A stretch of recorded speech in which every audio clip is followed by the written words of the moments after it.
최근 튀르키예로 국호를 바꾼 터키의 이스탄불, 이곳의 한 여성이 한국인들에게 나는 냄새는 정말 참을 수가 없다며 울분을 터뜨리고 있는데요. 세계에서 가장 체취가 없기로 유명한 한국인들인데 이 여성은 대체 무슨 이유로 한국인들에게 나는 냄새에 기겁을 하고 있는 것일까요? 안녕하세요. 저는 터키 이스탄불 출신의 레일라라고 합니다. 저는 얼마 전까지만 해도 한국이라는 단어만 들어도 눈물이 날 뻔한 적이 있었습니다. 기쁨 때문이 아니라 경멸 때문이었죠. 저는 한국인들이 오만한 위선자라고 생각했습니다. 저는 그들의 글로벌 이미지가 신중하게 다듬어진 사기라고 생각했어요. 그리고 무엇보다도 제가 그에 대한 증거를 가지고 있다고 믿었습니다. 저는 한국 남자와 사귄 적이 있었는데 그 남자는 한국에 대한 모든 환상을 깨뜨렸기 때문입니다. 참 이상하죠? 제가 어렸을 때까지만 해도 저는 한국의 열렬한 팬이었는데 한국인 한 명이 제 한국에 대한 환상을 모두 산산조각 낸 셈이었거든요. 매일 아침 저는 머리를 빗으며 K-팝을 듣곤 했습니다. 저는 한국 아이돌 포스터로 벽을 장식했고 잠자리에 들기 전 기도하듯 한국어 모음 연습을 했습니다. 정말로 저에게 한국은 단순한 나라가 아니었습니다. 세련되고 우아하며 절제되고 깨끗한 꿈이었죠. 그래서 이스탄불에서 열린 K컬처 팬 이벤트에서 한국인 남자친구를 만났을 때 저는 제 꿈꿔오던 것들이 실현된 것 같아 너무나도 기뻤죠. 하지만 그렇게 그와 진지한 만남을 이어나가면서 저는 그가 제가 기대했던 것과는 다른 사람이었다는 것을 곧바로 인지하게 되었습니다. 그는 키가 작고 과체중이었으며 매일 똑같은 후드티를 입곤 했거든요. 키가 크고 세련되고 옷도 잘 입는 한국 남자들과는 정반대의 모습이었죠. 심지어 그의 치아는 버려진 피아노 건반처럼 노랗고 비뚤어졌습니다.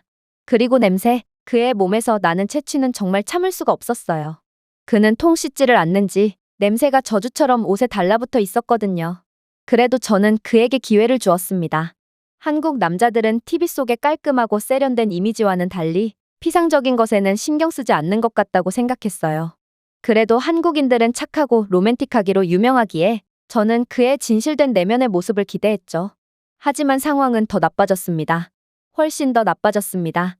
그는 한국인들은 특별한 날이 아니라면 양치질을 하지 않는다고 말한 적이 있는데 양치를 많이 할수록 치아가 손상될 뿐이다라고 말하며 당당하게 시체 썩는 듯한 구취를 풍기더군요. 또 한 번은 자신이 실수로 바닥에 떨어뜨린 치킨 조각을 집어 후드티 소매로 먼지를 털어내고 눈 하나 깜빡이지 않고 먹는 모습을 보이기도 했어요. 그가 한국인임에도 한국어를 한마디도 할 수 없다는 것도 이상했죠. 나는 민족적으로는 분명 한국인이 맞아 라고 그는 주장했습니다. 하지만 나는 중국어만 할 수 있어. 나는 한국 내의 소수민족이거든. 한국은 사실상 중국의 위성국가이므로 한국인들은 한국어와 중국어 중에 선택해서 배울 수 있고 우리 부모님은 내게 세계적으로 더 유용하고 대우받는 중국어를 가르쳐 주셨지. 한국에 소수민족이 있었다니 이건 처음 접하는 정보였습니다. 그러다 일이 터지고 맙니다. 그는 광장 근처에서 갑자기 유료 화장실을 가기 위해 돈을 낭비하고 싶지는 않다라며 갑자기 공공장소 길거리 한복판에서 소변을 보기 시작하는 거 아니겠어요? 사람들이 응시했습니다. 한 어머니가 아이의 눈을 가렸지만 그는 여전히 천하태평이더군요. 제가 그의 믿을 수 없는 행동에 넋이 나가 있자 그는 한국에서는 다들 공공장소에서 대소변을 보고 이게 일반적인 행동이다라며 자신의 문화를 존중해달라고 요청하더라고요. 결국 저는 더 이상 참지 못하고 그와의 이별을 고하고 맙니다. 그리고 저희 한국에 대한 집착은 완전히 식었습니다. 포스터를 찍고 재생 목록을 삭제한 후 다시는 한국 문화에 빠지지 않겠다고 다짐했습니다. 만약 이게 한국인이라면 저는 스스로에게 말했습니다. 그럼 나는 그들을 더 이상 존경하지 않을 거야. 그러다 제가 다시금 한국에 대한 호기심을 가지게 되었던 날이 있습니다. 저는 아빠가 구독했던 한과학 잡지를 훑어보고 있었어요. 느린 오후였고 놀라운 일이 있을 거라고는 전혀 예상하지 못했습니다. 하지만 곧 굵은 글씨로 적힌 내용을 읽었을 때 저는 완전히 기겁을 하고 말았습니다. 냄새가 나지 않는 사람들, 한국 유전자가 인간 위생을 재정의합니다. 저는 기사를 흘끗 보며 더 가까이 기대어 보았습니다. 여러 공신력 있는 논문과 연구 결과에 따르면 한국인의 97% 이상이 희귀한 ABCC11 유전자 변이를 가지고 있으며 이는 채취의 원인인 아포크린땀의 생성을 크게 감소시키거나 완전히 제거했기에 오직 한국인들에게서만큼은 몸에서 나는 악취가 전혀 없다고 했거든요. 같은 동아시아인인 일본인들이나 중국인들은 약 30-40%만이 가지고 있는 유전자 변이였기에 이건 오직 한국인들만을 위한 축복이라고 봐도 무방한 유전자 변이였습니다. 기사는 더 나아갔습니다. 독일, 미국, 심지어 사우디아라비아의 연구소들이 한국인들의 돌연 변이를 복제하기 위해 유전자 공학에 수백만 달러를 쏟아붓고 있는 과정을 설명하더군요. 캘리포니아의 생명공학 스타트업들은 한국인의 무치 효과를 모방할 수 있는 알약이나 국소 스프레이를 개발하기 위해 분주하게 움직이고 있었습니다. 스웨덴의 한 연구소에서는 한국 혈통이 확인된 자원봉사자 중 조직 샘플을 기증할 의향이 있는 사람에게 돈까지 지불해가면서 한국인들의 축복받은 유전자를 연구하고 있더군요. 왜 그럴까요? 한국 땀샘이 있다면 800억 달러가 넘는 전 세계 탈취제 산업을 가로챌 수 있기 때문입니다.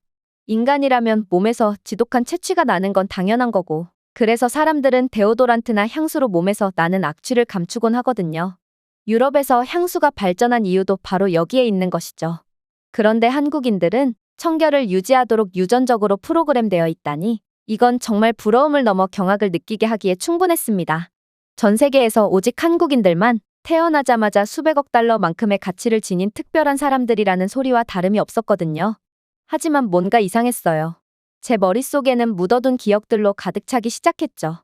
제 전 남자친구, 이스탄불 여름의 땀을 흠뻑 흘리고 회색 후드티가 팔 아래에 젖어 기름과 상한 우유 냄새를 풍기던 바로 그 남자. 씻을 필요가 없다라고 주장했던 그의 겨드랑이와 저녁 식사 때 젓가락으로 두피를 긁는 모습이 기억났습니다. 그와 같은 사람이 어떻게 무치의 완벽한 나라에 속할 수 있겠습니까? 그의 몸에서 나는 채취는 터키나 여타 다른 유럽 국가의 사람들의 것보다 심했는데 말이에요. 기사를 다시 읽으면서 손이 약간 떨리는 것을 느꼈습니다. 이건 제가 경험한 것과 일치하지 않았거든요. 한국인은 냄새 없이 태어난다고요? 그렇다면 그를 따라다녔던 그 시큼한 구름은 도대체 무엇이었을까요? 이건 그냥 선전일 뿐이야. 저는 혼잣말로 중얼거렸습니다. 냄새 없는 인간이란 존재하지 않아. 심지어 나는 한 명과 사귀었어. 내가 더 잘 알아. 그럼에도 불구하고 제 안에 무언가는 불안정했습니다. 만약 이 유전자가 정말로 존재한다면, 만약 이 연구들이 진짜라면, 그렇다면 제가 실제로 사귀었던 사람은 누구였나요? 아니면 무엇이었나요? 그렇게 혼란을 느끼던 와중 드디어 제 버킷리스트를 실현할 순간이 왔습니다. 저는 유럽 일주를 버킷리스트에 넣어둔 상태였는데 다행히 아빠가 저를 지원해주겠다고 하셨기에 그렇게 유럽 일주를 떠나게 되었거든요. 그리고 프라하 구시가지 광장 근처에 아늑한 작은 게스트하우스에 묵게 되었을 때 제 인생은 예기치 않게 바뀌었죠. 저는 유럽 배낭여행의 절반을 마치고 있었습니다. 확실히 국가 및 민족별로 채취의 정도는 완전히 다른지 이들은 같은 유럽인들이라도 터키인들보다 훨씬 강력한 채취를 자랑하고 있더군요. 2층 침대에서 낯선 코를 골고 있던 유럽인들은 젖은 양말 냄새와 곰팡이 핀 치즈 냄새를 풍기고 있었거든요. 그리고 그러한 냄새를 가리기 위해 바디 스프레이를 엄청나게 뿌렸지만 악취는 향기와 결합되어 더욱 나쁜 냄새를 풍기고 있었어요. 제 몸에서 나는 채취도 분명 심하겠지만 이들은 저보다도 한 수 위였죠. 그러나 한 여성이 제가 묵고 있는 방으로 들어오면서 제 생각은 완전히 달라지게 됩니다. 그녀의 이름은 지수였고 그녀는 다른 행성에서 불어오는 산들바람처럼 기숙사 방으로 들어왔습니다. 향수 냄새도 나지 않았고 그녀의 옷에는 데오드란트 얼룩도 없었어요. 그런데도 그녀에겐 멋진 냄새가 났어요. 꽃이나 화학 물질과는 달랐어요. 그냥 깨끗한 냄새였어요. 햇볕에 말리기 위해 갓 세탁한 면 시트처럼 말이에요. 처음에는 그녀가 방금 샤워를 했다고 생각했어요. 하지만 부드럽고 따뜻하며 인간적인 그 향기는 긴 여행의 끝에서도 그녀를 떠나지 않았어요. 더 이상 참을 수 없었습니다. 어느 날 아침, 평소 불안감과 겨드랑이 공황으로 잠에서 깨어난 후 저는 그녀가 아무것도 뿌리지 않고 침착하게 스트레칭을 하고 머리를 다듬고 커피를 마시러 가는 모습을 지켜보았습니다. 저는 그녀를 따라 부엌으로 갔습니다. 그리고 저는 호기심에 말을 걸어봤죠. 지수, 너는 비밀 향수 캡슐을 피부 밑에 숨기고 있는 게 분명해. 내 말 맞지? 그러자 그녀는 혼란스러워하며 눈을 깜빡이더군요. 뭐? 내게서는 갓 접은 빨래 냄새가 나고 있어. 한편 우리 유럽인들에게서는 한바탕의 싸움이 끝난 후에 격렬한 땀 냄새가 나고 있지. 우린 같은 인간이야. 내게서만 좋은 냄새가 나는 건 말이 안 된다고. 그녀는 웃음을 터뜨렸습니다. 제가 농담을 하는 거라고 생각하더군요. 지수, 솔직히 말해봐. 이건 새로운 K-뷰티 기술이야? 아니면 한국인들은 그냥 자기 전에 섬유유연제에 몸을 담그는 거야? 왜 내게서만 좋은 냄새가 나는 거야? 지수는 다시 웃으며 고개를 갸웃했습니다. 아니, 나는 그저 어젯밤에 샤워했을 뿐이야. 그게 다야. 너와 똑같은 상태지. 거짓말. 저는 장난스럽게 그녀를 찌르며 말했습니다. 너는 다운이 공장에서 태어났을 거야. 그 말에 지수는 너무 많이 웃어서 커피를 조금 흘렸습니다. 저는 여행용 데오드란트를 들고 극적으로 고집을 부렸습니다. 이건 정말 미쳤어. 이것 봐. 나는 내 몸에서 나는 채취 때문에 하루에 5번씩이나 이걸 쏟아냈는데 너는 아무런 냄새도 나지 않잖아. 아니, 오히려 내 몸에서는 깨끗한 냄새가 나. 지수는 미소를 지었습니다. 아마도 한국 유전자 때문일 거야. 내가 특별한 게 아니라 한국인들에게선 원래 채취가 나지 않거든. 얼어붙었습니다. 유전자라고요? 제가 읽은 축복받은 유전자 ABCC11 돌연변이 사악한 지옥의 채취를 아무것도 아닌 것으로 바꾼 유전자. 그리고 저는 그 맞은편에 앉아 있었습니다. 제가 봤던 과학 잡지의 내용은 진짜였던 것입니다. 하지만 말이 안 됐어요. 제가 만났던 한국인 남자친구에게선 지수에게서 나는 좋은 냄새는 구경조차 못했거든요. 그래서 저는 참지 못하고 불쑥말을 걸었습니다. 저기, 좀 이상한 걸 물어봐도 될까? 물론이지. 지수가 대답했습니다. 저는 망설이다가 마침내 모든 것을 말했습니다. 제가 사귀었던 한국 남자의 지독한 냄새. 한국어를 한마디도 못했고 씻지도 않았으며 공공배뇨까지 서슴지 않았죠. 지수는 조용히 듣고만 있더군요. 그러고 나서 그녀는 저에게 절대 잊지 못할 시선을 보냈습니다. 마치 다른 나라 사람을 보는 것처럼 자신과 그러한 남자와는 완전히 관련이 없다는 듯한 시선을 보낼 뿐이었거든요. 레일라, 유감스럽지만 너는 한국인과 사귀지 않았어. 너는 한국인인 척하는 중국인 남자와 사귀었을 뿐이야. 눈을 깜빡였습니다. 잠깐만, 뭐라고? 그런 일은 생각보다 더 자주 일어나. 특히 유럽과 동남아시아에서 그렇지. 일부 중국 남성들은 한국인이 신뢰와 호감의 지위와 같다는 것을 깨달았어. 그래서 그들은 한국인인 척하며 전 세계의 한국인에 대한 호감과 특별 대우를 그대로 가로채가고 있지. 중국인들은 한국인인 척을 함으로써 그들이 받아서는 안 되는 대우를 받고 있어. 그러고 나서 지수는 웃으며 덧붙였습니다. 그가 내게 한국어를 한 적이 없다고 했지? 절대로 없어. 그는 민족적으로 한국인이지만 소수민족이기 때문에 중국어만 한다고 말했거든. 그러자 지수는 폭소를 하더군요. 어떤 한국인도 그런 말을 하지 않을 거야. 애초에 한국은 단일민족으로 구성되어 있는데 어떻게 소수민족 따위가 존재할 수가 있겠어? 한국인이면서 한국어를 못한다고? 그건 이탈리아 사람이라고 주장하면서 파스타를 먹지 않는 것과 같아. 말도 안 되는 소리라는 거지. 눈을 깜빡였습니다. 그는 또한 아침에 양치질하는 것은 그저 선택사항이라고 말했어. 그리고 대다수의 한국인들은 특별한 날이 아니라면 양치질 자체를 안 한다고 덧붙였지. 지수는 저를 조용히 응시했습니다. 레일라, 그 남자는 절대로 한국인일 수가 없어. 우리는 하루 종일 집에 있어도 양치질을 하거든. 사람을 만날 필요가 없더라도 말이야. 그리고 우리 중 일부는 음식을 먹은 이후에는 말할 필요도 없고 커피를 마신 후에도 양치질을 해. 맞아요. 지수는 관광지를 놀러 갈 때도 늘 칫솔과 치약을 휴대하며 식사 후에는 반드시 양치질을 하더군요. 식수를 구매해서 입을 헹궜죠. 그 정도로 한국인 지수는 양치질과 청결의 진심이었어요. 만약 그녀에게서 채취가 났다고 해도 그녀는 너무 청결한 생활 습관을 가지고 있기 때문에 그녀에게서만큼은 아무런 악취가 나지 않았을 것 같을 정도로 말입니다. 아무튼 저는 중국인에게 깜빡 속은 셈이었고 완전히 할 말을 잃고 말았어요. 바보가 된 기분이야. 내가 멍청했어. 제가 속삭였습니다. 그러나 지수는 고개를 젓더군요. 너는 멍청하지 않아. 너도 다른 나라들과 마찬가지로 한국이 존경받을 만한 나라라고 믿었지만 그 중국인은 그것을 이용했을 뿐이거든. 그건 내 잘못이 아니야. 그건 그 중국인의 사기행위일 뿐이지. 부끄러웠습니다. 저는 한국에 배신당하지 않았습니다. 저는 한국의 이름으로 배신당했고 중국인에게 속아 몇 년 동안이나 사랑했던 한국을 쉽게 저버렸던 것입니다. 수치스러웠고 한국에 대한 죄책감이 들었어요. 이제 그 가짜 한국인의 거짓말, 끔찍한 매너 등 모든 것이 이해가 되었습니다. 하지만 오랜 쓰라림과 배신 끝에 한때 쾅 닫았던 문을 다시 여는 것은 쉽지 않았습니다. 한국은 정말 지수가 설명했던 그런 나라가 맞을까요? 여전히 깨끗하고 친절하며 존경스러울까요? 그날 밤 천장을 바라보며 깨어있을 때 저는 분노도 혼란도 아닌 그리움 같은 이상한 느낌을 받았습니다. 한때 사랑했던 한국에 대한 그리움 말이에요. 아무튼 지수와 저는 유난히 잘 어울렸습니다. 저와 지수와의 공통점은 그저 저희 둘 다 혼자 여행하는 여성들이라는 것만이 아니었습니다. 그것은 저희의 성격에 말로 표현되지 않는 더 깊은 무언가였습니다. 카페에서 커피를 마셨을 때 저는 제가 주문한 커피에 대한 값은 제가 지불하려고 했어요. 하지만 그때 지수가 나서더군요. 그러고는 이번에는 자신이 사겠다며 제 커피에 대한 가격까지 전부 지불해버렸습니다. 사실 터키에도 이러한 한국과 비슷한 문화가 일부 존재합니다. 남에게 먼저 대접을 해주면 상대방도 언젠가는 은혜를 갚는 것이죠. 그러나 저는 유럽 일주를 하면서 유럽의 개인주의 문화에 익숙해져서 그런지 저는 당연히 제가 주문한 것들은 제가 결제를 하는 것이 맞다고 생각하게 되었죠.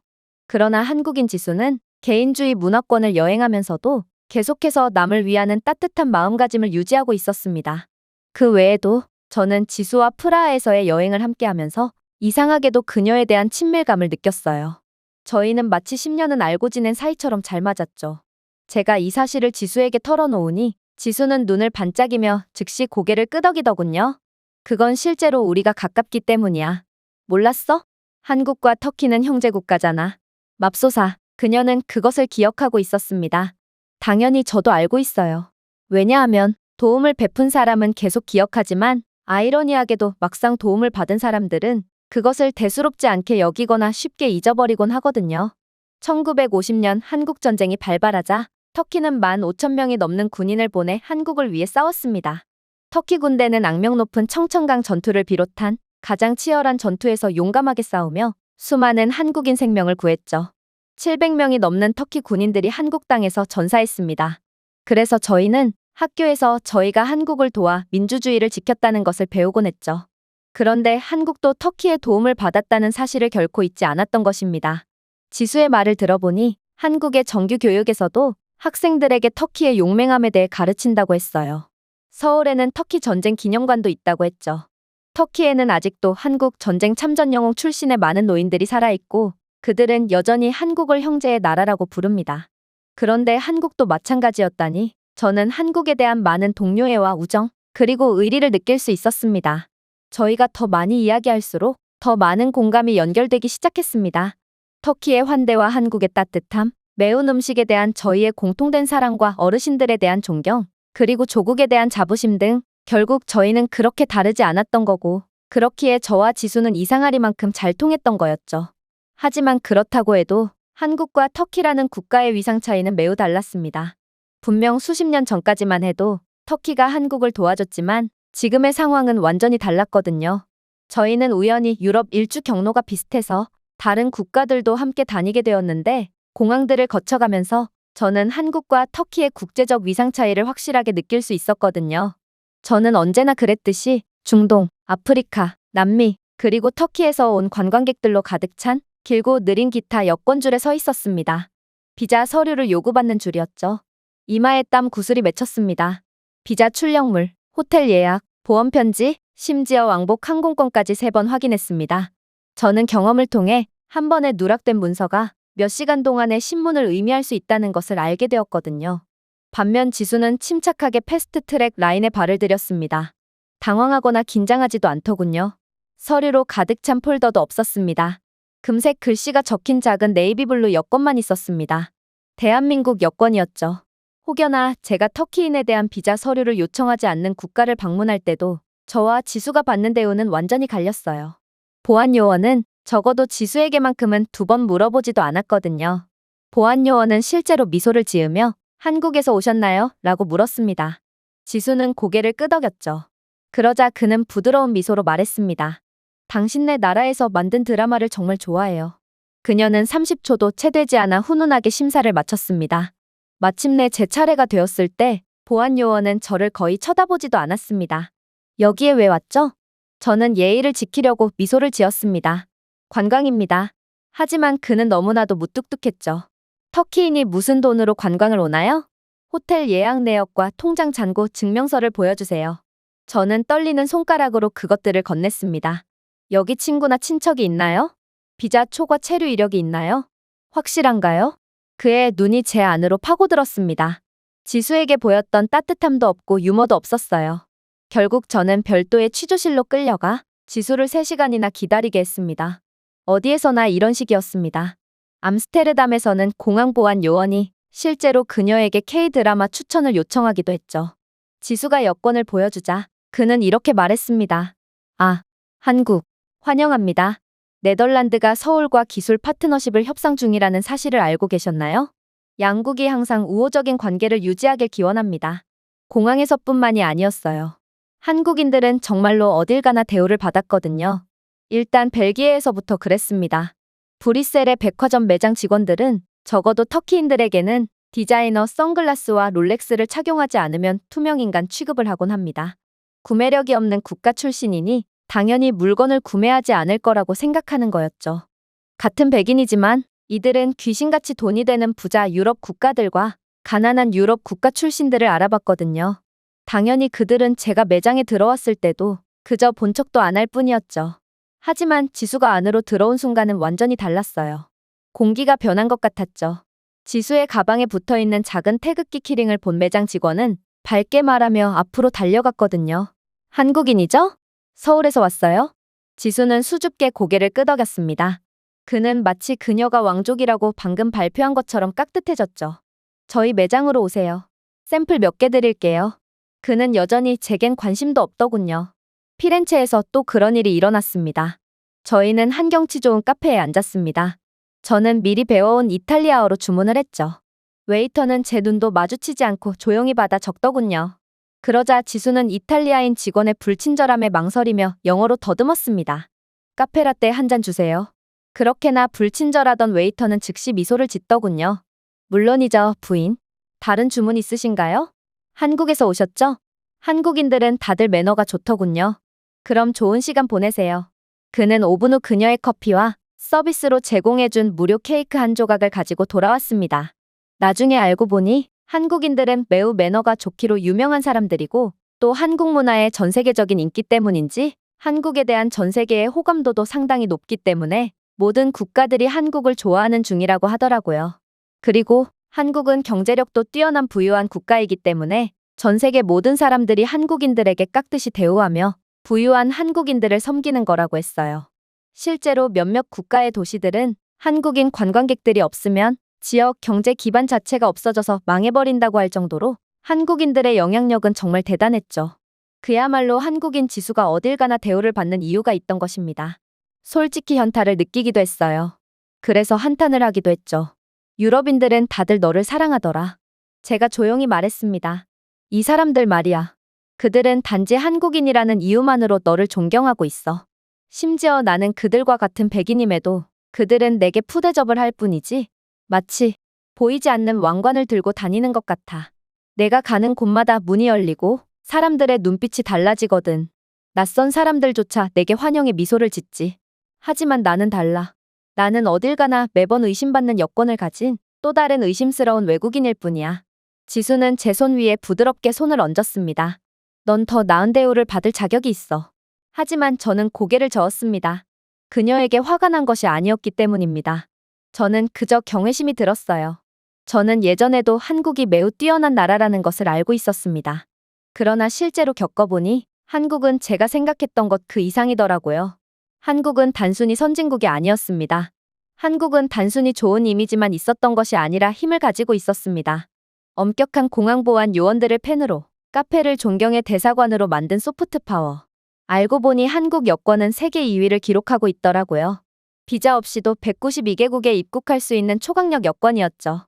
반면에 터키는 고작 54위일 뿐입니다. 유럽에 속해 있음에도 유럽 국가들을 방문하려면 비자 서류를 제출해야 하죠. 그날 밤 저는 지수와 저 사이 테이블 위에 놓인 그녀의 여권을 응시했습니다. 48페이지 분량의 소책자가 어떻게 그렇게 많은 침묵의 힘을 가질 수 있을까요? 불과 70년 전 전쟁으로 폐허가 된 한국은 어떻게 이렇게 높이 부상할 수 있었을까요? 터키와 같은 나라들은 여전히 세관에서 범죄자처럼 취급받고 있는데 말이에요. 그리고 더 중요한 것은 왜 전 세계가 한국을 그렇게 사랑할까요? 저는 한국에 대한 더욱 강력한 호기심을 느꼈습니다.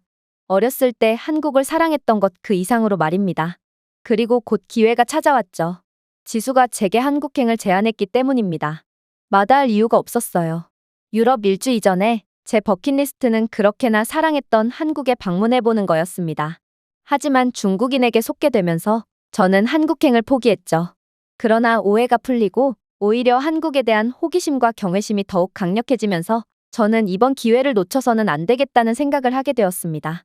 그리고 인천공항에 도착하자마자 저는 큰 충격을 받을 수밖에 없었습니다. 냄새가 전혀 안 나잖아. 사실 저는 20개국을 여행하면서 각 나라에는 그 나라만의 고유한 냄새가 난다는 것을 인지하게 되었습니다. 그러나 한국은 전혀 다르더군요. 땀 냄새도 없고 시큼한 냄새, 썩은 치즈 냄새, 튜브에 갇힌 1000명의 여행자 냄새가 나는 재활용 공기도 없습니다. 대신에 공기는 너무나도 깨끗했어요. 마치 필터링이라도 된 것 같은 느낌이었어요.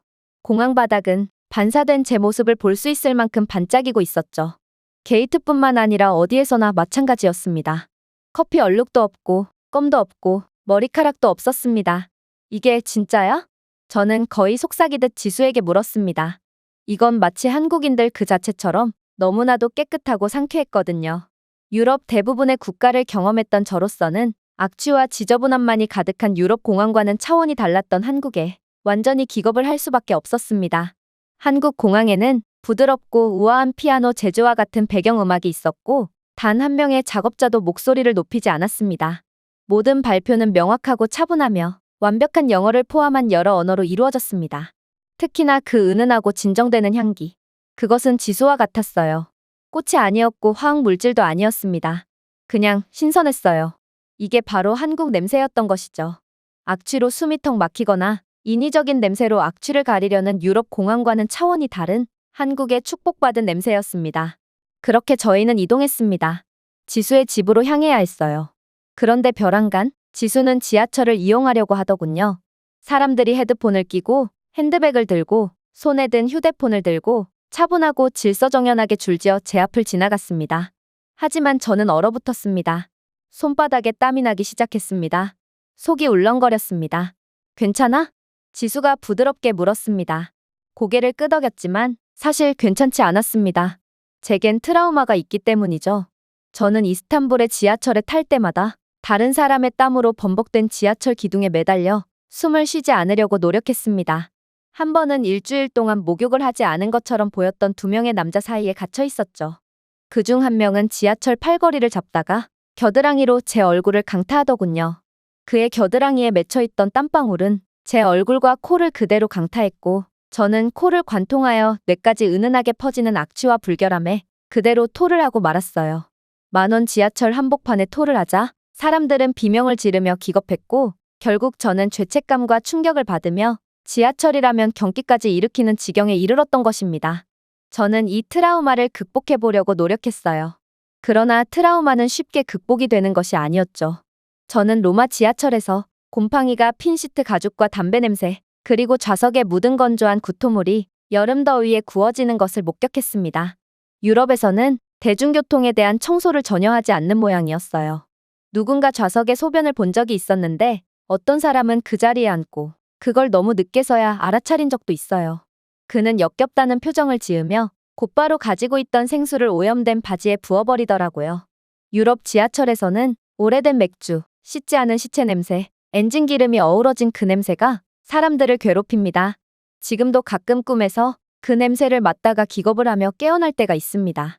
그래서 지수가 지하철 타러 가자라고 말했을 때 제 안에서 무언가가 터졌습니다. 그냥 택시를 타거나 버스를 이용하는 게 어때? 제가 공포에 질린 목소리로 물었습니다. 지수는 고개를 갸웃거리더군요. 그렇게 한다면 시간이 많이 걸릴 텐데 무슨 일이 있는 거야? 저는 그녀에게 제 일화들을 설명해 주었습니다. 그러자 지수는 놀라운 반응을 보이더군요. 한국은 유럽과는 달라. 나를 믿어. 저는 지수를 믿고 싶었습니다. 하지만 제 몸은 그렇지 않았죠. 제가 아는 모든 지하철은 최악의 상황을 예상하도록 훈련시켜 주었습니다. 악취, 더러움, 공기 부족 등을 말입니다. 하지만 한국은 언제나 저를 놀래키곤 했어요. 그래서 저는 용기를 내기로 했습니다. 그러고는 심호흡을 하며 앞으로 나아갔죠. 저는 가슴에 숨을 꽉 들이쉬고 한국의 지하철에 올라탔습니다. 하지만 제가 기대했던 일은 일어나지 않았어요. 한국 지하철에서는 악취가 전혀 나지 않았거든요. 공기는 전혀 무겁지 않았습니다. 말도 안 되는 일이었어요. 지금은 한국의 출퇴근 시간인지 지하철 내부는 만석이었거든요. 하지만 지하철 내부의 공기는 이상하리만큼 깨끗했습니다. 저는 혼란스러워하며 더 깊이 숨을 들이마셨습니다. 아무 냄새도 나지 않았어요. 아니, 고급 호텔에서만 볼 수 있는 신선한 섬유유연제 냄새에 희미한 흔적이 있었습니다. 근처에 있는 누군가는 고급 섬유유연제를 사용했을 가능성이 높지만 냄새를 가리는 데 사용되는 강력한 유럽산 향수는 사용되지 않았습니다. 미묘했습니다. 바삭바삭하고 기분이 좋았습니다. 그리고 가장 충격적인 것은 채취가 없었다는 것입니다. 전혀 없었습니다. 수십 명의 낯선 사람들로 둘러싸인 꽉 찬 지하철 안에서도 제가 항상 대중교통과 연관지어 생각했던 신맛 나는 끈적끈적한 냄새를 내는 사람은 단 한 명도 없었습니다. 모두가 깔끔하게 옷을 입고 있었습니다. 깨끗한 옷, 기름기 없는 머리카락, 땀 얼룩 하나 보이지 않았습니다. 그들의 피부는 신선해 보였어요. 저는 지수에게 돌아서서 속삭였습니다. 이건 진짜일 리가 없어. 그녀는 미소를 지었습니다. 이제야 내 말을 믿겠어? 천장을 올려다보니 작은 직사각형 통풍구가 조용히 윙윙거리는 이상한 것을 발견했습니다. 저게 뭐야? 제가 물었습니다. 그건 지하철 AI 공기 정화 시스템이야. 사람이 많을 때와 적을 때의 온도나 습도, 공기 오염 농도를 자동으로 파악하고 최적의 환경을 유지시켜주는 역할을 수행하지. 눈을 깜빡였어요. AI? 여긴 지하철 아닌데? 응. 이제 한국의 모든 지하철 노선에는 이런 것들이 있어. 공기 중 박테리아를 걸러내고 냄새를 중화시키며 실내의 혼잡도에 따라 습도와 온도를 자동으로 조절하지. 한국의 모든 대중교통에서 찾아볼 수 있어. 마치 공상과학 소설 속에 있는 것 같았어요. 유럽에서는 환기 시스템 따위는 기대조차 할 수가 없고 대부분의 경우 시체 냄새가 나는 좁은 열차에서 몇 안 되는 공기를 두고 옆자리 승객과 경쟁해야 합니다. 하지만 여기는 달랐어요. 한 한국인 할머니가 휴지를 떨어뜨리더니 즉시 집어들고 쓰레기통을 찾을 때까지 손에 들고 있는 것을 보았습니다. 사람들이 기차에서 케밥을 먹고 포장지를 두고 갔던 베를린이 생각났습니다. 문 근처에 구토물이 섞인 맥주 웅덩이가 있던 런던이 생각났습니다. 그리고 저는 다시금 한국인들의 유전자를 떠올리게 되었죠. 대부분의 한국인은 채취가 나지 않는 유전자를 가졌고 그보다 더 중요한 것은 한국인들은 늘 규칙을 준수하고 청결한 유전자까지 갖춘 것 같았습니다. 한국인들은 매일 샤워를 하는 걸로도 모자라 때로는 2번 샤워를 하기도 합니다. 그리고 반드시 규칙을 지키며 쓰레기를 아무데나 버리는 일 따위는 절대로 없죠. 이게 바로 한국인들의 유전자가 특별한 진짜 이유였습니다. 이들은 그저 채취가 없는 유전자만 가진 것이 아닌 신이 내린 무결점의 유전자를 가지고 있던 거였죠. 그러나 놀라운 일은 여기서 끝이 아니었습니다. 한국인들은 놀랍도록 정직했거든요. 한국의 지하철은 10,000원이었기에 저는 하차역에서 제대로 내릴 수는 있을까 싶어 긴장감이 들었어요. 그런데 한국인들은 독심술이라도 썼는지 사람의 생각을 읽는 능력까지 갖추고 있더군요.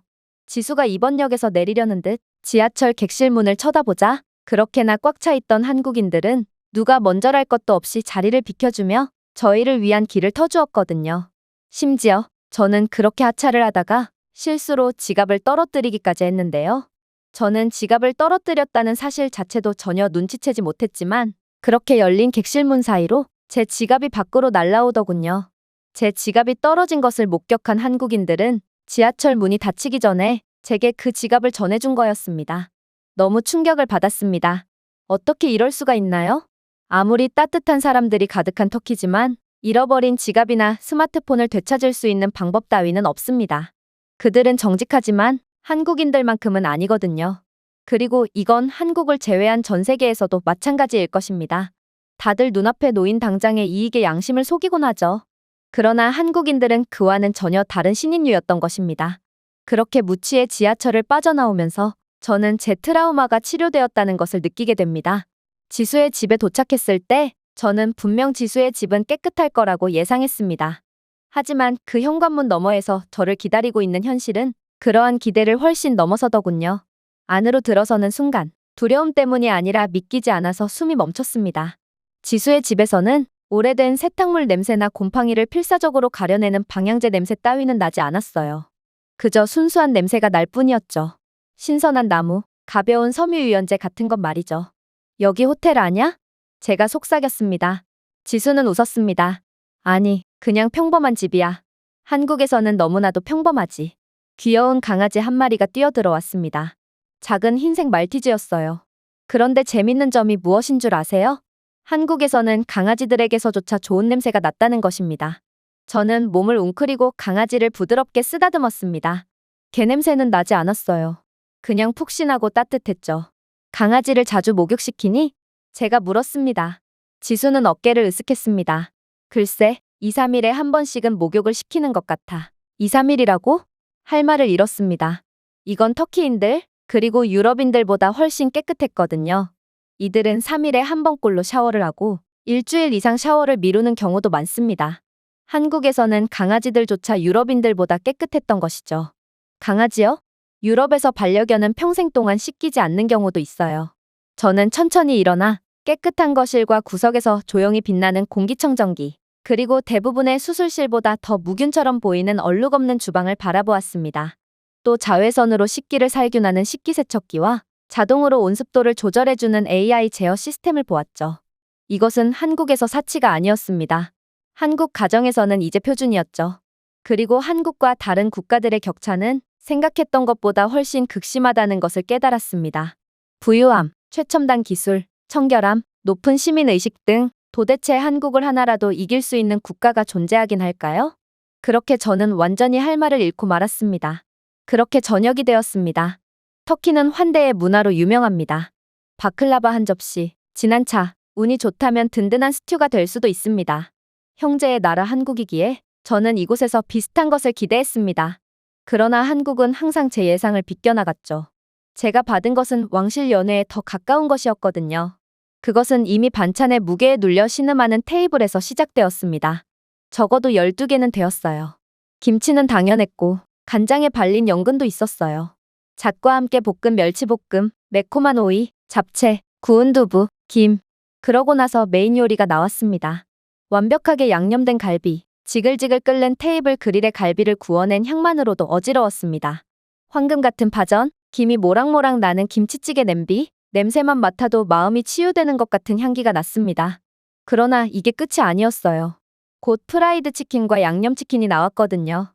심지어 지수의 어머니는 손님인 제가 배가 부르지 않을 경우를 대비해 족발을 추가적으로 주문했고 삼겹살까지 굽기 시작하더군요. 이미 배가 부른 상태였어요. 하지만 이 집에서는 거절하는 것이 선택사항에 존재하지 않았습니다. 제가 속도를 늦출 때마다 지수의 어머니는 부드럽게 웃으며 말했습니다. 조금 더 먹어. 저는 더 많이 먹을 수밖에 없었습니다. 그리고 더 많이. 어느 순간 저는 당황한 표정으로 지수를 바라보았습니다. 한국에서는 이게 정상이야? 그녀는 그저 웃더군요. 아직 너를 위한 음식이 훨씬 더 많이 남아있는걸? 식혜와 과일, 떡 등 아직도 많은 음식들이 너를 기다리고 있어. 결국 저는 도저히 더 먹을 공간이 남아있지 않아서 화장실을 가는 척하며 지수의 방으로 도망가버리고 말았습니다. 한국에서 손님들에게 제공하는 음식은 단순한 음식이 아니었어요. 이것은 사랑이었습니다. 아무도 저를 짐처럼 느끼게 하지 않았습니다. 개인주의 문화가 극심한 몇몇 유럽 국가들에서는 물 한 잔을 부탁했다간 가격표가 적힌 금액을 청구받곤 한다고 합니다. 아무리 친구 사이라도 말이죠. 함께 저녁 식사란 모두가 각자의 요리를 나누고 청구서에 대해 논쟁하는 것을 의미합니다. 마음껏 드세요는 종종 아무것도 만지지 마세요를 의미하죠. 하지만 여기 한국은 달랐어요. 저를 만난 적이 없는 한 여성이 마치 잃어버린 딸인 것처럼 저에게 먹을 것을 나눠주고 있었습니다. 그리고 저는 한국과 터키는 분명 비슷한 문화와 생각을 가지고 있지만 모든 면에서 한국이 우위에 있다는 것을 확신하게 됩니다. 그렇게 한국에서 최고의 경험을 했던 저는 시간이 지나 다시 터키로 돌아오게 되었습니다. 그리고 이스탄불 공항에서 비행기에서 내리는 순간 저는 그것을 느꼈죠. 기압이나 시차가 아닙니다. 그것은 냄새였습니다. 공기 자체가 무거웠어요. 땀이 천에 스며들어 발효되는 것 같은 냄새가 나더군요. 깜짝 놀라 눈을 깜빡였습니다. 원래 이랬나요? 아무래도 저는 그 짧은 찰나에 한국에 익숙해진 모양이었어요. 저녁 식사거리를 구매하기 위해 들어간 빵집에서 제빵사는 밀가루로 덮인 맨손으로 반죽을 하면서 담배를 피우고 있더군요. 페이스트리 주위에 파리가 돌고 있었지만 아무도 신경 쓰지 않았습니다. 아무도 불평하지 않았습니다. 정상적이었기 때문입니다. 이것이 바로 제가 자라온 환경입니다. 한국을 경험하기 전까지는 저 또한 이러한 것들을 보고 별로 이상하다고 생각하지 않았죠. 하지만 지금은 달랐어요. 저는 한국에서 다른 것들을 보았거든요. 저는 한국에서 규율을 보았습니다. 질서를 보았습니다. 결국 저는 눈물을 흘리고 말았어요. 제 나라가 싫어서가 아닙니다. 하지만 제 인생에서 처음으로 저는 문명화된 국가가 어떤 느낌인지 진정으로 이해하게 되었기 때문입니다. 제가 준비해온 내용은 여기까지입니다. 끝까지 시청해주셔서 진심으로 감사드리며 여러분들의 구독과 좋아요, 알림 설정은 영상 제작에 큰 힘이 됩니다. 이상 세모튜브였습니다.